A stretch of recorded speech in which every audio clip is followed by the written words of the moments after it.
पश्चिम बंगाल में चुनावी माहौल के बीच एक बड़ा प्रशासनिक फेरबदल देखने को मिला है। राज्य में आदर्श आचार संहिता लागू होने के बाद चुनाव आयोग ने सख्त कदम उठाते हुए पश्चिम बंगाल के मुख्य सचिव और गृह सचिव को उनके पदों से हटा दिया है। चुनाव आयोग का कहना है कि फैसला चुनाव प्रक्रिया को निष्पक्ष, पारदर्शी और किसी प्रकार के राजनीतिक प्रभाव से मुक्त बनाए रखने के उद्देश्य से लिया गया है। आयोग ने स्पष्ट किया कि चुनाव के दौरान प्रशासनिक तंत्र का पूरी तरह तटस्थ और निष्पक्ष होना बेहद जरूरी है, इसलिए इस तरह के फैसले लिए जाते हैं।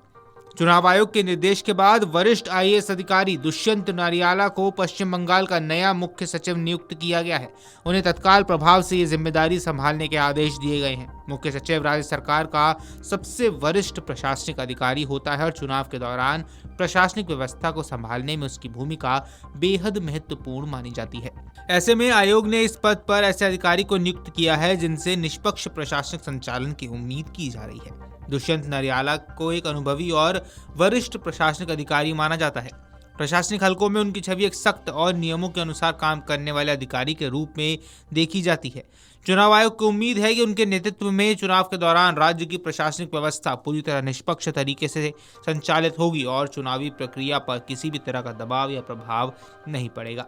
वहीं दूसरी ओर राज्य के गृह सचिव पद पर भी बदलाव किया गया है। चुनाव आयोग के निर्देश के बाद संघमित्रा घोष को पश्चिम बंगाल का नया गृह सचिव नियुक्त किया गया है। गृह विभाग चुनाव के दौरान कानून व्यवस्था बनाए रखने को बेहद महत्वपूर्ण भूमिका निभाता है।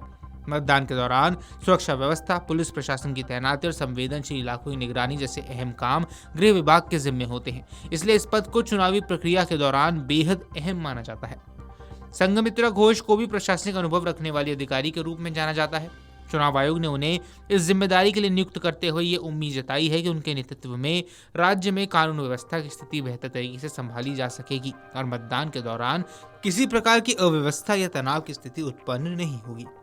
आपको बता दें, रविवार 15 मार्च को चुनाव आयोग ने पश्चिम बंगाल समेत 5 राज्यों में होने वाले विधानसभा चुनावों की तारीखों की घोषणा की है।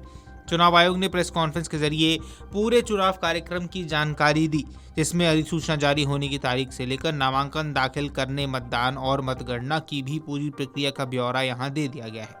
चुनाव आयोग के मुताबिक पश्चिम बंगाल में इस बार विधानसभा चुनाव 2 चरणों में कराए जाएंगे। पहले चरण का मतदान 23 अप्रैल को होगा, जबकि दूसरे चरण का मतदान 29 अप्रैल को कराया जाएगा। इसके बाद 4 मई को मतगणना होगी और उसी दिन चुनावी परिणाम भी घोषित किए जाएंगे।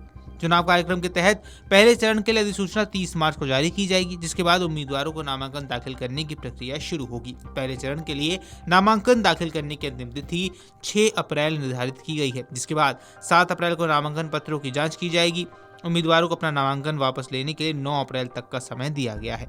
वहीं दूसरे चरण के चुनाव के लिए अधिसूचना 2 अप्रैल को जारी की जाएगी, जिसके तहत उम्मीदवार 9 अप्रैल तक नामांकन दाखिल कर सकेंगे। जिसके बाद 10 अप्रैल को नामांकन पत्रों की जांच होगी और उम्मीदवारों को अपना नामांकन वापस लेने के लिए 13 अप्रैल तक का समय मिलेगा।